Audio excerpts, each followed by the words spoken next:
Mm, mm, mm, mm, mm. Man, oh man, is there a tremor in the music force? Mm. Let me say something real quick to those of you who watch this channel. Many of you know that I'm a pastor and I make most of my videos. I try to bring a real biblical perspective, not just like tack on a scripture and give you like TMZ information and then tack on. I try to give you like real biblical ways to think through some of these topics, right? So I'm a pastor by day, Christian, but I'm also a rap fan. I grew up in hip hop. I make music. I got one of the best albums out now streaming called "I'm Warning You, Do Not Listen to This Album," right? I'll get into that later. But if you want to check it out, you can go here. I'll put it right here, right? I'm warning you, do not listen to this album. So I care about rap. I like rap. It was the culture. It was the musical expression that I grew up with. And so something's happened in hip hop and we're going to get into it. But first things first, welcome to CNN. I'm KirkKennedy.com. Let's go in. On this channel, we take no part in the unfruitful works of darkness, but instead expose them, all right? And if you are of the Christian tradition such as I am, we know that tomorrow, I could die today and not wake up tomorrow, but the day of the Lord, that's promised. Tomorrow's not promised, but the day of the Lord is promised. So if you are of the Christian tradition, if you are a believer, a follower of Jesus, a follower of the way, a fear of the Lordian, then you know that tomorrow's not promised, but that day is. The future is. The day of the Lord is. So we want to remember the future right there, and right there. All right. As I said, I grew up with hip hop, and we're going to get into this situation. All right. So this video might be slightly different for some of you who follow my channel, especially if you don't like rap. I totally get you might not want to watch this video, all right? But this is although I am going to speak as a Christian from this, right? So let me give you some backdrop. We're going to watch a brief video of something that J. Cole said, that today I woke up and there was a tremor in the force. There was a tremor in the force. I mean, Darth Vader felt this joint, right? So we're going to talk about what happened. All right, first of all, Kendrick, J. Cole, and Drake are considered right now in secular hip hop the three biggest artists. I guess in the Christian world it would be like KB, maybe Lacrosse. Kirk Kennedy should be up there. I got bars like that. But these guys are considered the three biggest hip hop artists in the world, and they all do different kinds of music. And I've appreciated at different times different things. Although, like now, I really can't listen to Drake.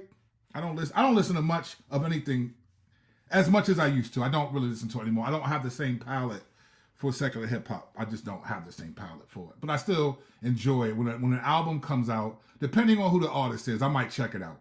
I grew up from the East Coast, New York style of rap, and when you had lyrics and bars, I'm not really with like the guys who can't really put rhyme schemes together and good punchlines. It just doesn't draw my attention. But anyway, so Kendrick, Lamar, J. Cole, and Drake are the three biggest. There's been subtle beefs going on, but it's usually between Kendrick and Drake. J. Cole has seemed to maintain a friendship with both of these guys. All right. So we all know that this sort of shadow beef, right? We know it's like a shadow beef, like they throw subliminals and stuff like that, right?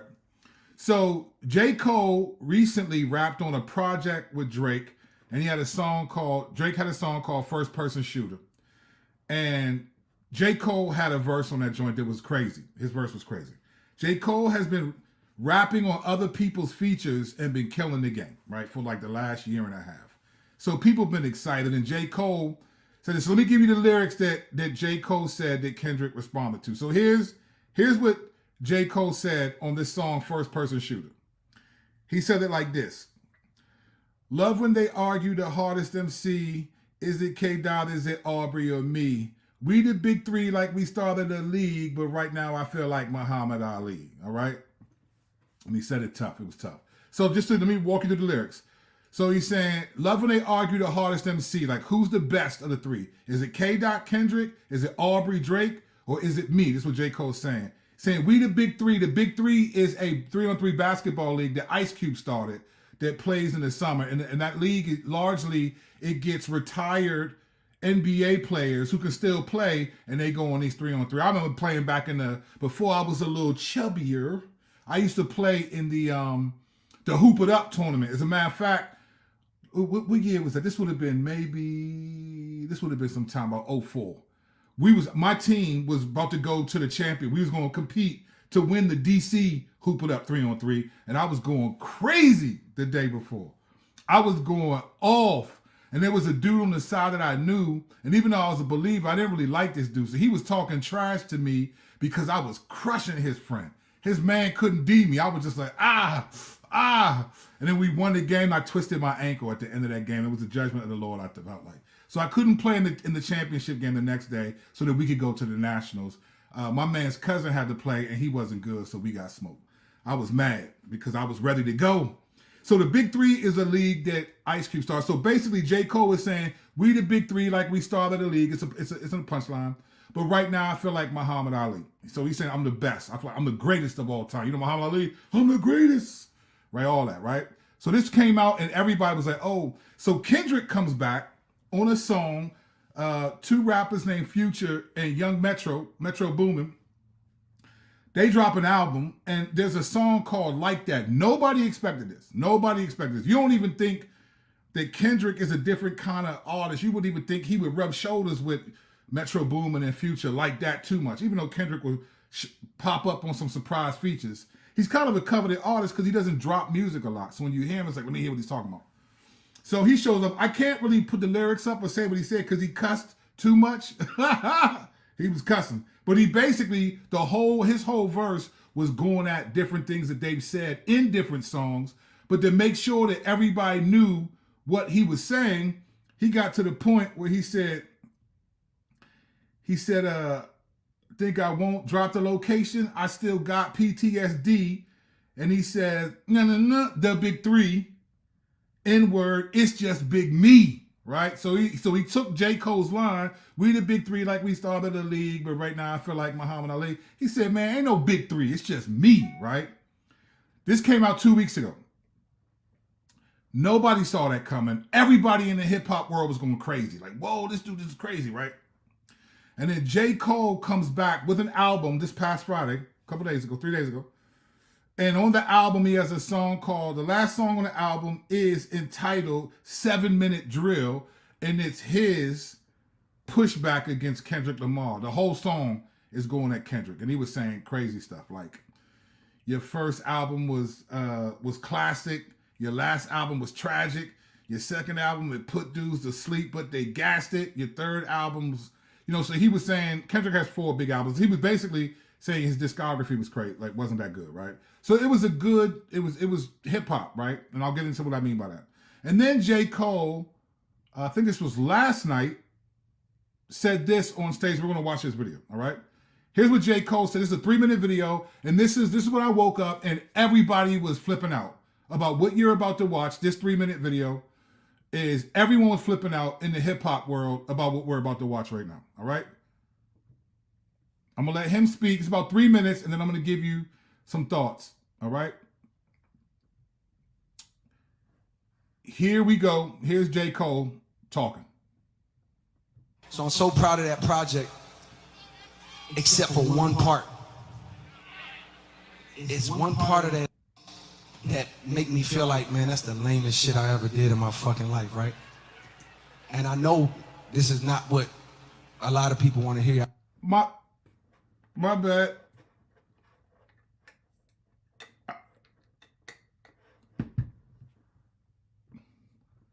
I forgot to qualify this and say my bad about the language. He does cuss. He's not a believer that I know of. He does cuss. Sorry about that. All right. We're grown. Most of the people that watch this are grown. If you kids watch it, don't let them watch this part. All right, here we go. Yeah, I know. I can hear my niggas up there right now like, nah, don't do that. But I got to keep it 100 with y'all, right? I damn near had a relapse, right? Because y'all heard some shit that happened 2-3 weeks ago, however long it was. Y'all heard that bazooka that was dropped on the motherfucking game, right? So all of this time of me moving on my own accord, for the first time I was tested. Why am I tested? Because I got the world and I got my niggas like, what you gonna do, Cole? Now notice that he calls it a bazooka, right? He said, y'all heard this bazooka that got dropped, right? He's talking about this song. So he's acknowledging this bazooka, right? He's giving himself credit for his response, all right? And then he says this, and this is what got everybody all upset, all right? Most people. My niggas like, boy, I must have had 1,000 missed calls. Oh my fucking God. Text flooded. I couldn't even answer my shit. It's wartime. Boom, boom, boom, right? I want to see blood. And I was conflicted because, one, I know my heart, you know what I mean? And like, I know how I feel about my peers, these two niggas that I just been blessed to even stand beside in this game, let alone chase their greatness, right? So I felt conflicted because I'm like, bro, I know I don't really feel no way, but the world want to see blood. I don't know if y'all can feel that, but the world want to see blood. So I say all of that to say, in my spirit of trying to like get this music out, I ain't gonna lie to y'all, I moved in a way that I feel spiritually feel bad on me. Like I try to like jab my nigga back and I try to keep it friendly, but at the end of the day, when I listen to it and when it comes out and I see the talk, that shit don't sit right with my spirit. That shit make me feel, that shit disrupts my peace. So what I want to say right here tonight is, in the midst of me doing that and in that shit, trying to find a little angle and downplay this catalog and his greatness, I want to say right now tonight, how many people think Kendrick Lamar is one of the greatest mother ever touch a fucking microphone? Dreamville, y'all love Kendrick Lamar, correct? As do I.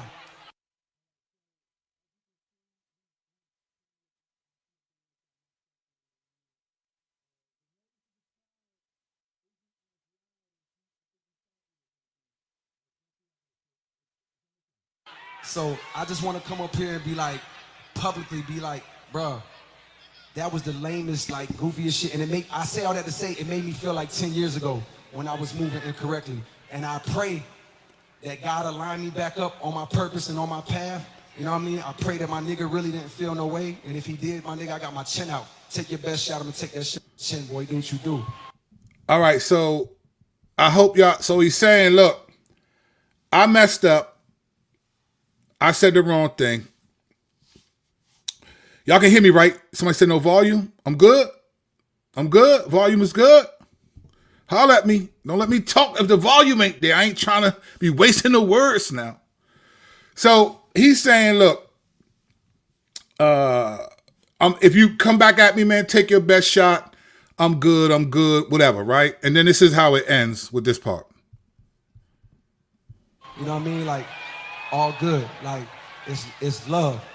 And I pray that, I pray that y'all are like, forgive a nigga for like the misstep, and then I can get back to my true path. Cause I ain't gonna lie to y'all, the past 2 days felt terrible. Like, it let me know how good I've been sleeping for the past 10 years. So all of that to say, man, I wanna now perform the song that's a reminder to me of getting back on the right path and getting in tune with God. And the name of the song is called Love Yours. I wanna do that for y'all right now.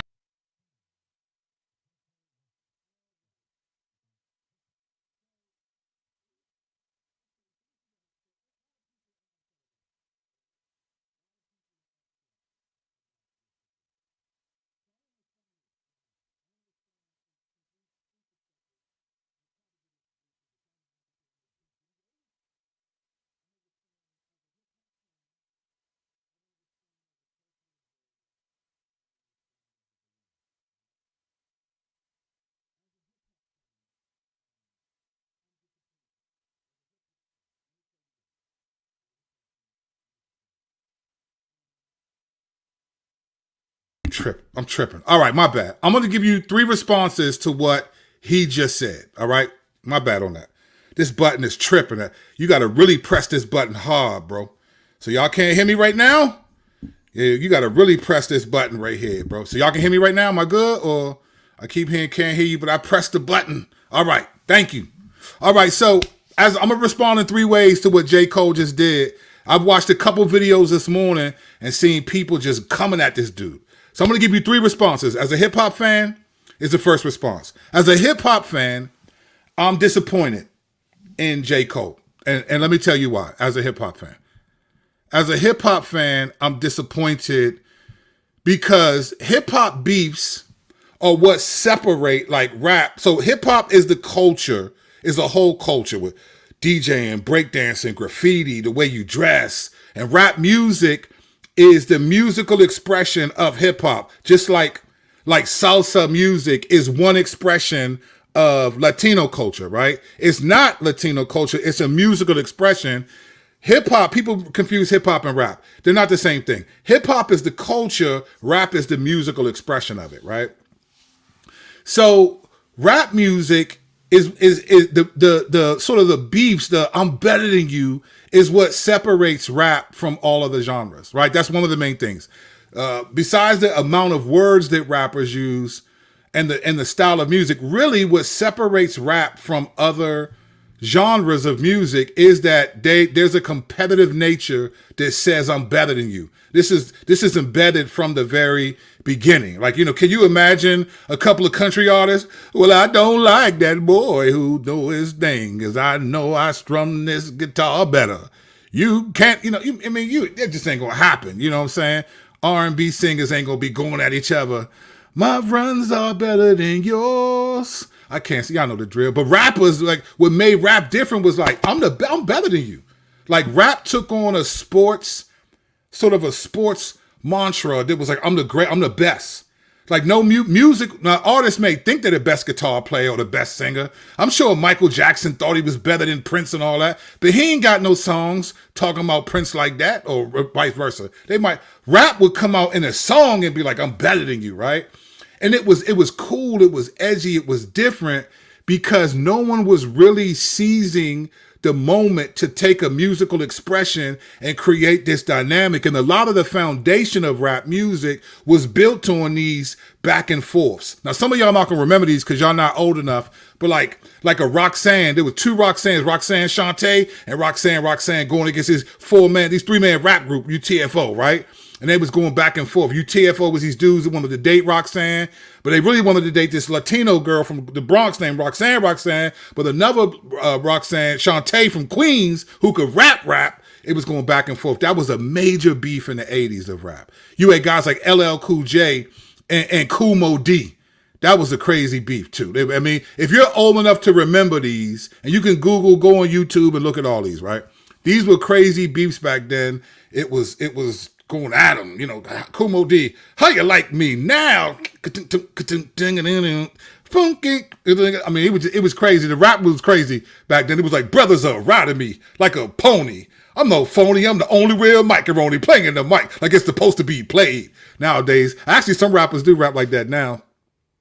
I don't. All right. Yeah, there's plenty of beefs. I mean, one of the biggest beefs that actually set hip hop on a platform was KRS-One versus MC Shan, right? So MC Shan had a song called The Bridge, The Bridge. He was from Queensbridge, and he was talking about hip hop started out in Queensbridge, right? Man, KRS-One came out with a song called The Bridge is Over. Dun, dun, dun, boom, boom, boom, boom. The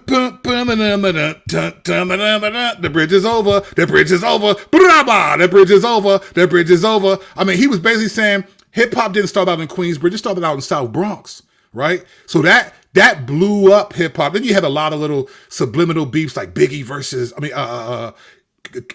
Big Daddy Kane and Rakim and different people going on. But then the next big beef was Tupac and Biggie. And that was the most tragic of all the rap beefs that we had. Because it wasn't just Tupac. Like when KRS-One came out with The Bridge is Over, it was like South Bronx versus Queensbridge, but it was a New York thing, right? Stayed in New York City. If you wasn't from New York, you didn't matter. Nas talks about leaving Queensbridge, and when he would say he's from Queensbridge, dudes would chase him because people hated the fact that Queensbridge was claiming they started hip hop when the Bronx really did. South Bronx did in particular. So when Biggie and Tupac come out, their beef starts around 95 or so. And that's a tragic beef because they end up getting into significant conflict, right? They end up getting into significant conflict. So, and they died, right? Tupac gets killed, Biggie gets killed after that. Right after that, beef started to slow down a little bit. You had little skirmishes like LL Cool J versus Cannabis on the 4-3-2-1 song. It goes 1, 2, 3, 4. You know, it was like they was like, nah, we ain't going for it. Right? That beef was okay. It's, you know, LL Cool J made fun of him, said, you can't have this mic on my arm, and then Cannabis comes out with second round knockout. There was some beefs like that. But then the next big beef was really 50 Cent versus everybody. Right? 1999, 50 Cent put out a song called How to Rob, N-Word. And then this song, he's talking about robbing everybody, right? And then eventually he gets on, blows up, and he goes directly at Ja Rule, who was a superstar at the time and almost single-handedly takes down Ja Rule. But then Fat Joe and Jadakiss do a crazy song called New York, right? I got 100 guns, 100 clips. I'm from New York, and you can tell the way. So because they associated with Ja Rule, 50 Cent did a song called Piggy Bank. Clickety, clank, clickety, clank, I'm running into my piggy bank. And he goes at Nas, Fat Joe, Jadakiss, all that, right? And it's egging them. I mean, there's so many beefs I hit. I'm skipping a lot because I'm not trying to go through every single rap beef, right? Then you get Jay-Z and Nas, right? Jay-Z and Nas was probably the biggest rap beef of all time, based not in terms of its impact, but in terms of the status of the two artists that were coming at each other, right? So this is what hip hop is about. We see this a lot. People, and there's a lot of rappers that like would say, I'm better than you. And this is what made Christian hip hop rap different because Christian rap wasn't really saying I'm better than you. Christian rap was usually not targeting the skill set of the rapper in comparison to other rappers. Christian rap was saying we're gonna have bars that talk about God, and that's why people thought it was corny. Even as a Christian, I thought Christian rap was corny because I was used to hearing I'm better than you. There wasn't a competitive nature in hip hop. That happened a little bit. I remember when Ruslan came at Shy Lynn and for some stuff, and I thought it was hilarious actually. I didn't even know Ruslan that well back then. I thought it was funny though. People was all upset. I thought it was hilarious, to be honest, because I haven't seen that in hip hop. So I'm sure there may be others, but shouts to Jerusalem for being one of the first people to go at somebody and rap, right? There probably others, but I didn't really listen that much. But that's what made Christian rap different. Was it wasn't competitive. It wasn't competing. We might have been wanting to make as good music or better music than our peers, but we weren't really calling nobody out and competing in that way, right? We call out the world. That's how people like Bizzle group, not Bizzle. Bizzle kind of blew up with his Confessions of an Ex-Hustler, but Bizzle blew up because he called out 50 Cent and all that kind of stuff. Anyway, so you get these rap beefs and they become a part of hip hop culture. It's just that competitive nature. Now today, as of right now, like rap music, the sales aren't really as big. They're still the number one world music, but the sales are down. And then for good reason, to be honest. A lot of rap music is just demonic. It's sinful. It's just wicked. But I can still appreciate a good, because I see it as I'm better than you. I see it like I see sports. I see it like I see LeBron and Jordan debate. Who's the better one, right? So when Kendrick comes out and says this stuff, makes it clear I'm talking about y'all, right? And then J. Cole comes back. Okay, I didn't think these guys are going to get violent. I think no one's really gotten murdered for beefing at a high level since Pac and Biggie because it was so devastating to the rap culture that it was like, we ain't letting that happen. So when Jay-Z and I was like, and these are people with big entourages, I highly doubt any violence is going to come out of Kendrick and J. Cole, right? So when that happened and then J. Cole responded, as a rap fan, I was disappointed. And I can understand why people who like rap and who like the competitive nature of rap are disappointed. Because again, if you're a Christian rap artist like myself, you can't do that. I can't just go even if I think their music is whack and they're popular, I can't say that because we're believers. We don't go at each other like that, right? That's selfish ambition. We don't want to be arrogant and say, I'm better than you. I'm this, that, and the third, right? So when this happened, as a rap fan, I'm disappointed, mainly because when J. Cole said, we the big three like we started the league, but lately I feel like Muhammad Ali. All rap fans know if you claim to be the best, You can't just say I'm the best, and then when somebody challenges that, you be like, hey man, my bad, bro. I shouldn't have said that. Like I would venture to say, and I could be wrong, you know, Brandon to correct me if I'm wrong, because he's a hip hop aficionado, right? So Brandon, you correct me if I'm wrong here, if you're still watching live. But I don't remember anybody apologizing after dropping the joint. I mean, there's crazy. You got Ice Cube versus all of the NWA dudes. You got, I mean, it was just crazy beefs that I don't remember. Terror Squad and them. You got Beanie Siegel versus Jada. I mean, I don't remember anybody like in the midst of it apologizing. Maybe looking back, dudes was like, yeah, we was wild and all after they kind of become friends. So as a rap fan, I'm disappointed because I feel like this is just hip hop, J. Cole. Like, you cannot say you're the GOAT, you're the best, you're the Muhammad Ali right now. And even in the song, the 7-minute drill that he did towards Kendrick, he said he got a comfortable lead over, basically he's saying over everybody, which would include Drake, all of it, right? He did a verse on called what's that, Paul's Caddy with and he was just basically, I'm the best alive. So when you say that and somebody challenges that in hip hop, and it's one of the big three, like, oh, we want to see that. And it's not so much because we want to see violence. We just want to see the sport, you know? The other night, man, I couldn't wait. I like Caitlin Clark. I don't even, man, listen, this girl from Iowa, this white girl from Iowa got me watching women's college basketball. I got dudes tonight not even sure if they're going to come over and watch the championship men's game, but we was watching that LSU, I'm watching that UConn Iowa game last night. Never in my life. This girl, and the reason why I like her because she can ball. This girl is pulling threes deeper than Steph Curry, talking trash, waving people off, getting hyped, like, let's go. I mean, I like that. And so I wanted to see that. So as a rap fan, I'm disappointed, right? As a rap fan, I'm disappointed. So different, as a cultural observer, this is now a different perspective. As a rap fan, I'm disappointed. I wanted to see I wanted to see what Kendrick would say. He might still say something, but J. Cole was like, hey, give me your best shot. I'm going to take it to the chin. But as a rap fan, it's going to be hard to believe J. Cole when he drops his next project, when he's saying he the GOAT, he this and that. It's going to be hard, man. I don't think he realizes that it's going to hurt the way people hear him now. But it may not, and here's why. As a cultural observer, this is exactly what America has turned into. This is a product of the social media era, right?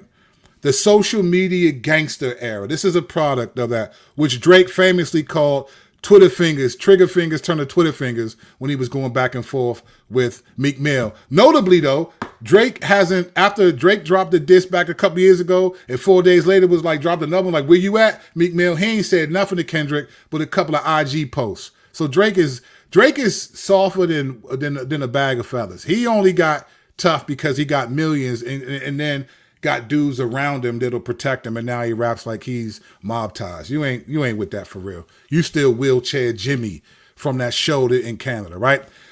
So as a rap fan, yeah, I'm disappointed. But as a cultural critic, this is what America has turned into. Now staying in hip hop, a few years ago, Rick Ross was exposed by rapper Trick Daddy, fellow Miami rapper Trick Daddy, for being a CO. All right, there was a picture of Rick Ross, no beard, big and chubby. You know I love the chubbies. Big and chubby, smooth face. Looked like baby Huey, right? Little flat top in a corrections officer uniform, right? And then when it first came out, Rick Ross said that picture was photoshopped. Go back and you know them commercials when they be throwing a little flag, they be looking in and look at the tape? Go back and look at the tape, right? Rick Ross said that this was a Photoshop, and then later came out and said it was him and woo. And here's what happened in the culture. Now, I'm from the era where there's such an hip-hop was such an anti-law enforcement reality that if you would have come out in the 90s and they would have found like you were a corrections officer and you ain't spin it, like Rick Ross didn't even spin it. He should have said, well, you know, I was a corrections officer, so I could get in with the drug dealers and learn and what they needed to do, and then I could get the drugs and ship it, baby. And so that's how that was Rick Ross, baby. We the biggest boss. If he'd have came with a story like that, it made it seem like, I was a CO, so I could connect the drugs with the dudes. That would have, but he said, it was Photoshop. Then he proved he was lying. The cultural response to Rick Ross doing that was absolutely nothing. If he would have done that in the 90s, his career would have been finished, finito.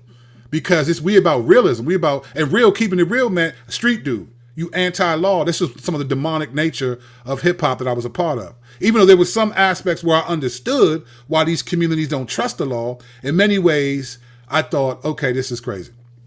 So the culture of America has turned into what I call the United Sissies of America. And let me explain why I say that. When I was a kid, we grew up with this phrase, sticks and stones may break my bones, but names will never hurt me, right? Now, the culture is, if you say a name or you say something on social media, people crumble. People are in therapy for years. Now, I could be wrong. I'm not trying to be insensitive, but if you have been in therapy for 10 years, therapy's not fixing you, fam. You need to go back to that Michael Jordan game. You need to come to Jesus. Try Jesus. Don't try me. I don't know if that's how he said it. I don't remember. But there's a sense where America has turned into this social media gangster stuff where everything is online. You talk tough to people in the comment section of their videos. You talk tough on Facebook. You say all this stuff that you would never say if you were looking the person in the face. You'll make YouTube videos about people, but would lack the courage if you saw them in person. I've debated people that I debated Vody Bakum. I went head to head with other people. I wasn't afraid because I'm from that school where it's like, I stand on this. If I said it, I stand on it. If I'm wrong, I'm going to ask for forgiveness. I'm going to humble myself, right? But I stand on that. So like this cultural dynamic, you have all these people who are arrogant, who are tough guys on the keyboards because there's no consequences for that.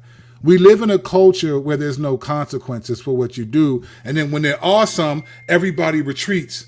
Okay, yeah. So seeing J. Cole say this, I felt like, now he described it as his own self, but other people in some other videos I've watched, maybe they have intel or not, they see it as more like he didn't get the response that he wanted, that Kendrick got, this, that, and the third, all these different things. But it's almost like, hey, I'm going to say something, and then it's almost like, it's like the musical representation of saying my Twitter got hacked. What you mean your Twitter got hacked, fam? So when you talk tough, it was your Twitter. We live in a culture where America has become a soft nation. And by soft, I don't mean soft like in like the everybody should be tough and aggressive and fight. I just mean soft in that we're not accountable to our words and actions anymore. Like we could say stuff online or whatever, and as long as there are no consequences, we'll keep it up. You got dudes that were suckers in high school. Now they got these platforms in social media and they're tough guys, writing blogs or tweets or whatever, and now they're tough guys. They got a little following and now they're tough guys. But if it was back in the day and somebody caught you, ran into you, you smack the taste out of your mouth. See, that's the era I'm from. That's not who I am now, but I remember those times. I remember that. America has just changed. So as a cultural observer, this is exactly, I'm not surprised to see this. This is exactly what America is. You talk real tough until consequences come. You can't stand on business. You can't stand on it. This is exactly what America has become. Everyone, I mean, I hate to say this, right? But Angel Reese recently, after they lost to, she's an LSU star who won the championship last year, mocking Caitlin Reese, doing the walking around with the ring, all that, right? She's become a superstar since winning. After they lost to Caitlin Clark again in the Final Four, in the press conference, she was like, I've been getting picked on and all this stuff, and since I won the championship, and she was crying, and people were like, man, you can't play, and I'm like, you know what? When you see tears, you think, man, feel bad, but it's like, nah, you can't play the victim. You've been doing wild stuff. She walked past somebody's coach, and after the game said to the coach, watch your mouth. Like, man, back in the day when I was playing ball, especially BC days before Christ, man, you talk to my coach like that, it's off top. It's off top. Zah! We going at it, right? So you can't, like, it's the epitome, and I know she's a woman and all that, I get it, but it's the epitome of you say stuff, and then when consequences come for it, then you play the victim or you back down, right? So I'm not saying J. Cole's playing a victim, But as a cultural observer, this is exactly what America has turned into. Trump, fake news, everybody this and that, and then he's the victim. Everybody, the left, Black Lives Matter. We're the victims. Police they're trying to kill black people, and then you steal all that money from black people and don't get them nothing. And you buying houses, and Black Lives Matter chapters all over the country are shutting down because they don't got funding. Because you was playing the victim, and then you buy a $6 million house, which would be the opposite of the Marxism you said. It's just what America's turned into. And then the conservatives, oh look at it, they're just woke, they're this and that, and now they fighting with each other. Ben Shapiro, Mr. Tough Guy, will come at everybody and hire Candace Owens because he likes when she comes at the left, but then when she comes at Jewish people, now it's a problem, right? It's just like everybody is just so fake. It's very difficult to find authenticity. And this is why I'm grateful to those of you who support this channel, because I think you know that there's authenticity. I don't say nothing that I wouldn't say to somebody's face if I had to. I stand on everything I say. And when I'm wrong, I'll be wrong. So I don't have a problem with that. And I think this is why some of y'all are drawn to my content, because one, I try to be balanced, which this video is about to balance out. But two, I stand on business. You could tell this is real. I'm not faking. What you see is what you get with Kirk Kennedy. What you see, the people who know me will tell you he the same dude on video. He the same dude at home with his kids. He the same dude at church. I stand on who I am, right? Ain't no faking him. So as a cultural observer, this is exactly what America's turned into. But now my last response is as a believer. As a believer, I'm actually encouraged about what J. Cole did. As a believer. As a rap fan, discouraged. Disappointed. As a cultural observer, I expected this. As a believer, I'm encouraged by what J. Cole did. Let me tell you why. Because believers, we're about humility, we're about reconciliation and overlooking offenses. This is what it means to be a believer. And this is what I think, because of the way the culture has turned, because many Christians are not theological, but theoletical, because we have platform epistemologians, right? We have people who have bigger platforms than us, and we think that a bigger platform is somehow more wisdom and they should be trusted. But don't forget, Satan has the biggest platform in terms of people who trust him and worship him, right? And he's not one to worship. So I think a lot of the church has become like the world, and we're aggressive and we're going at people, we're doing these things, and that's not who we're supposed to be known for. Believers are about humility, right? We're about reconciliation. We overlook offenses. And what I saw J. Cole do was really humble himself. That he knew J. Cole did not do that thinking there will be no backlash. He knew there's going to be backlash for doing this. And he did it. He was like, I got to do this. The other thing that we're about, believers, is we're also about repentance, right? We're about repentance. We change our minds and go in a different direction. And that's what J. Cole did. I'm not going to go back. You can go back and watch this video. I'm not going to play it again. But what you hear J. Cole doing in his video is he basically acknowledges repentance. He's saying, look, man, my response was a fear of man response. He's repenting of fear of man by doing this. He was like, man, I got my homies like, what you gonna do? He said, I got all these missed calls. Like he's acknowledging, I didn't really feel like I wanted to do this, but there was pressure. And biblically, that's called fear of man. You cared about, remember when God told Samuel to tell Saul, go and kill the Amalekites, destroy everything, don't bring nothing back. And they come back with the king of the Amalekites and all the good cattle and the gold and stuff. And then Samuel comes back and says, why didn't he, as soon as he sees Samuel, this is first Samuel 15. Go read this. Not right now, wait till I finish the video. And don't make me laugh. But he says, Samuel the prophet shows up and was like, what is all that?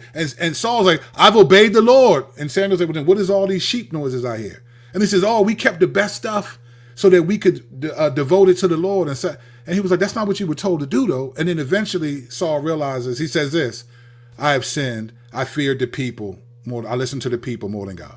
The people, his soldiers, like, no, let's keep this. He was like, yeah, go ahead.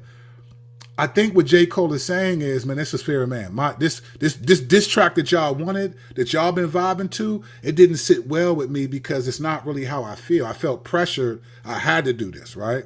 He also said that he lied in the diss track. He lied. He doesn't believe what he said about Kendrick's music. He said your first album was classic, talking about Good Kid, Mad City. Your second album was tragic, talking about The Pimp a Butterfly. He said your last album was tragic, the Mr. Morale and the Big Steppers, right? That was probably a lot of people's least favorite album from him. He said your second one was put dudes to sleep, but they gassed it. You know, initially when that album, The Pimp a Butterfly, came out, I remember listening, thinking like, man, this isn't like, how is this? It was so artistic. I was like, the average person from Compton is not going to make the connections on this album. So I actually knew, even though I ended up, I had to hear, I listened to it a while, and then I found this Dissect podcast where they broke down everything, and I was like, oh my gosh, this album is incredible.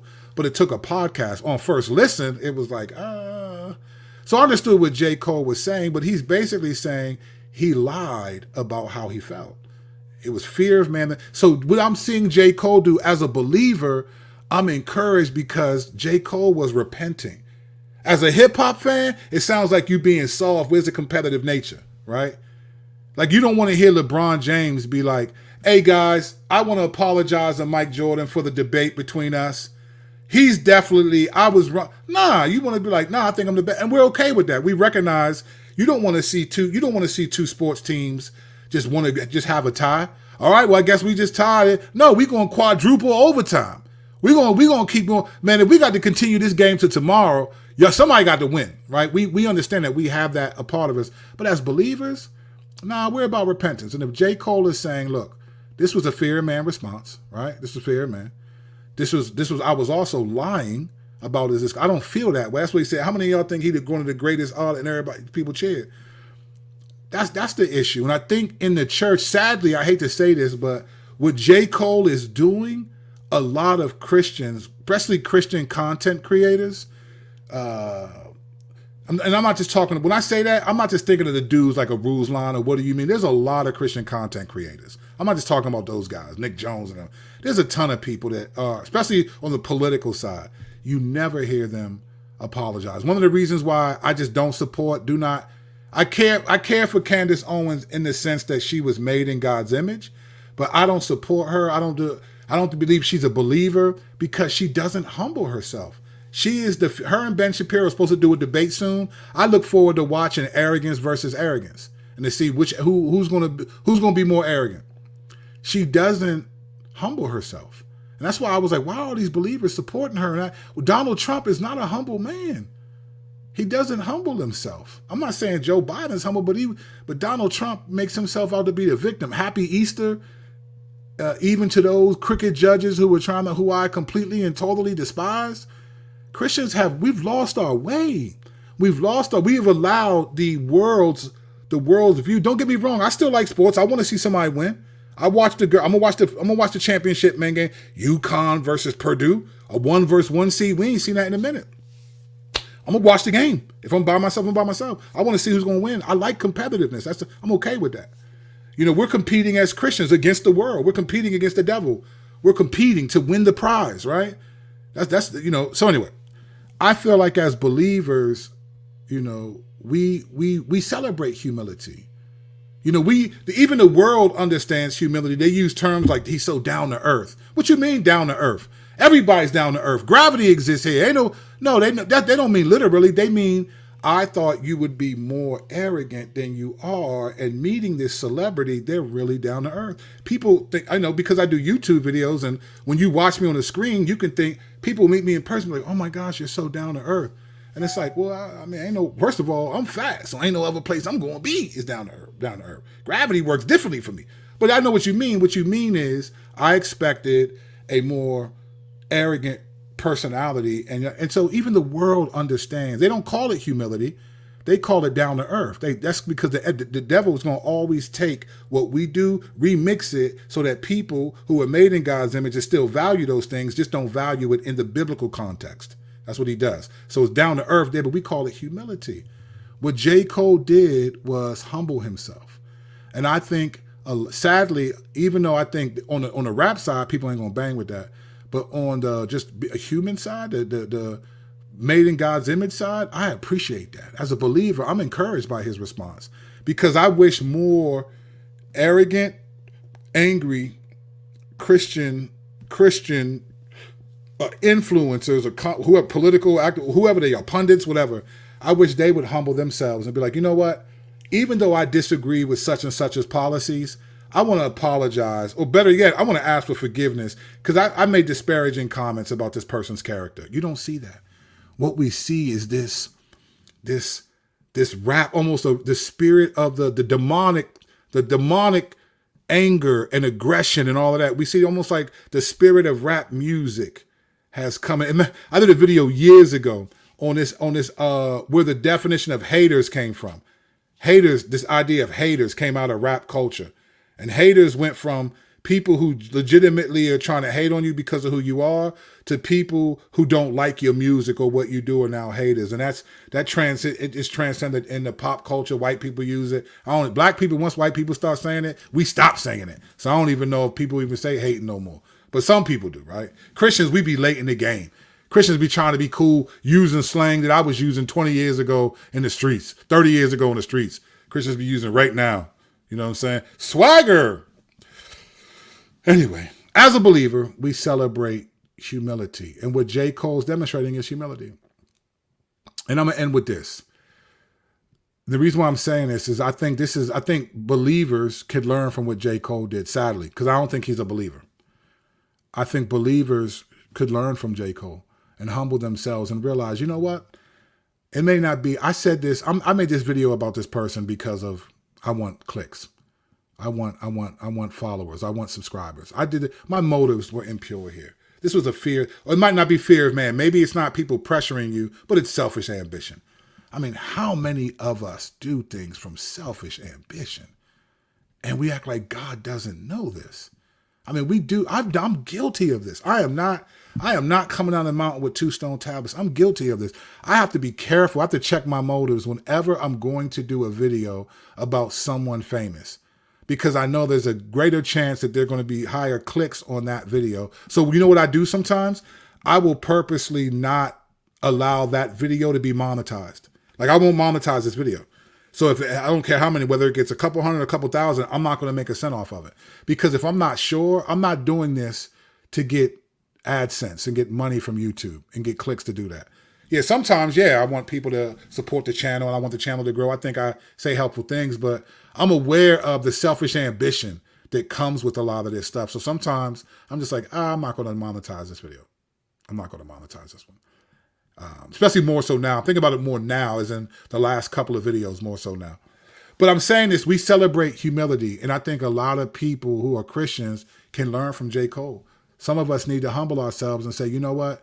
I want to ask for forgiveness. Even though I think my concerns are valid, the way I went about it was purely so that you all would follow and like. And that's why we use these stories like, oh, such and such destroys the leftist feminist argument, or such and such destroys the right. It's like, why am I drawn? Even for you as a believer, why are you drawn to a video where someone destroys someone else? I mean, ask yourself that. If you click on videos like that, like, why are you drawn to that? Why are you drawn to a video, Vodi Bakum destroys? Why do we have to destroy? These are people made in God's image. And I think we've lost that. We've lost that biblical sensitivity, and we've become theological about politics than theological about what God says. It's what politicians we respect say, and the Constitution is theological. What does God say? And it might not be political. It could be whatever else, but we've just gotten to that place. And lastly, the reason why I say this is because for some Christians, the only pride that some believers hate is the month of June. That's the only pride some believers hate. Some Christians only hate pride when it's the month of June. But when our politicians are proud, arrogant, and unloving, we love it. When our favorite whoever, whether it's our favorite influencers, they're arrogant, we love it. Even pastors, we love it. We love to see pride. It's like the only pride we hate is the month of June. And I think, no, we're to hate all pride, because pride opposes the characteristic traits that the Lord has. So, in summation, as a rap fan, as a rap fan, I'm disappointed, right?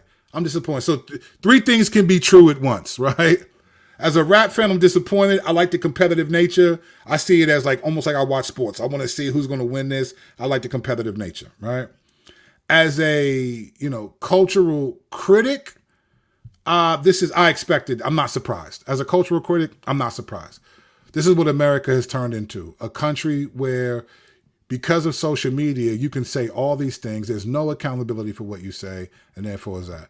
But as a believer, I'm encouraged by what J. Cole did because what I saw was repentance and humility. And I don't know, it was repentance in humility. And I don't know what his real spiritual state is. I do not think he's a believer. But I hope, this is what I hope. I'm going to actually pray for this. I hope that by doing this, because he's humble, and he's going to get backlash for it. This is what Christians do. When we humble ourselves, we get backlash for it. All right, Jesus said in John 15, 18 to 27, the world hates you. Remember that they hated me first. No servant is greater than his master. If they hated me, they're going to hate you also, right? And they hate you because you're not of the world. Now, J. Cole, I don't think he's not doing this because of Jesus, but he's doing something, the attributes, and he's going to get a lot of backlash. And I think it may affect the sales of his much anticipated Fall Off album, or he's going to have to do new songs and take out some of the I'm the GOAT, I'm the best, I'm this, because people aren't going to hear it. But as a believer, bravo, brother. And I'm not saying brother in Christ. I'm just saying brother just as a slang or we both black. Bravo. As a believer, I like seeing humility. I love seeing the attributes that God commands, even if the people who are doing them may not be doing them to honor God. I love to see it. So I'm encouraged by that. So that's my take. You take it with a grain of salt, unless you have high blood pressure. All right, let's go to the comment section. Let's go to the comment section. Let's see where we at. I got to get past the can't hear you. No sound, homie. Can't hear you. It's back on. There you go. Good. Can't hear you. All right. Beefs used to be all about lyrics, but ever since Pac and Big, yeah, I would agree with that, Shop Talk. I would agree. I think there's more concern for beefs now because they can get violent. Because you know what? Like Drake is not violent, right? But what you do is, the Bible says, bad company corrupts good character, right? That's biblical. Bad company corrupts good character. The world says two birds of a feather flock together, right? Amos 3 says the two walk together unless they agree to do so, right? The sense is that Drake has been around people who are tough, so now he's tough, right? So I get like beefs now can be tough, not even because the artists want to beef, but because their entourage might be with that smoke. And you got to be careful. So I agree with that. Yeah, the Real Rock, that was a good battle. The Real Roxanne versus Roxanne Shante, that joint was done. Have a nice day. Boom, ka-dum, dum, ka-dum, dum, ka-dum, dum. See, Brandon knows what's up. You know what's up. The Pac versus Biggie beef was interesting because Pac was specific and Biggie was, 100%. 100%. Pac and Biggie, but what made the Pac and Biggie thing interesting was that it became a coast beef. The media made it an East versus West beef. These were two artists. There were artists that were like, man, I don't got beef with I can't. So now I can't go do shows and get money over there. That's what artists were saying. Like, man, now I can't. I got to fear for my life because I'm from the East Coast. The media turned it into I should do a video. That's a whole different video. The media turned it into an East Coast, West Coast beef when it was really just a bad boy Death Row beef, or really just a Pac and Biggie. So Shane came with the bridge. He didn't say hip hop started in the bridge. KRS-One made a false claim on the South Bronx. Shan makes kill that noise. Right. Yeah. But he did in interview. He was talking like it came from Queen. He didn't say hip hop. I don't remember him saying that hip hop is from South Bronx. Other people did. But then again, I do actually. I can hear hip hop started out in the park. Yeah, no, he didn't say it started out in the Bronx. But anyway, says you can watch all these Kurt mentioned on the beef series. Okay, there's a beef series. All right, bet. I didn't even realize that. All right. Didn't Tunnel Rats come from? They might have. Tunnel Rats, I wasn't into hip-hop like that. So, yeah, Bizzle called out Jay and Thistle, yeah, Chronicle. Told you, Brandon is the dude, right? Wasn't Jay X forced to apologize for Nas?